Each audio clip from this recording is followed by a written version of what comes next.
మహారాష్ట్రలో trend set చేసిన deputy CM Pawan Kalyan Maharashtra ఎన్నికల్లో తిరుగులేని విజయానికి అందుకునే వైపు సాగుతోంది బీజేపీ నేతృత్వంలోని మహాయుతి కూటమి.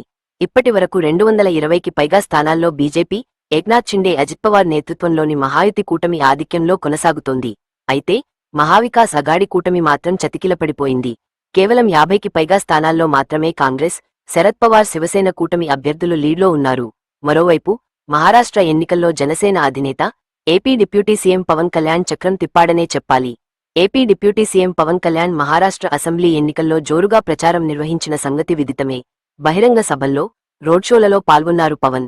అయితే పవన్ కళ్యాణ్ ప్రచారం చేసిన అన్ని స్థానాల్లోనూ బీజేపీ కూటమి అభ్యర్థులు లీడ్లో ఉన్నారు. బల్లార్పూర్, పుణె, డెగ్లూర్, షోలాపూర్, లాతూర్ అసెంబ్లీ నియోజకవర్గాల పరిధిలో ప్రచారం నిర్వహించారు పవన్ కళ్యాణ్. దాదాపు అన్ని నియోజకవర్గాల్లోనూ ఎన్డీఏ కూటమి అభ్యర్థులు ఆధిక్యంలో కొనసాగుతున్నారు. కాగా పవన్ కళ్యాణ్ ప్రచారానికి ప్రజల నుంచి మంచి రెస్పాన్స్ వచ్చిన విషయానికి విదితమే.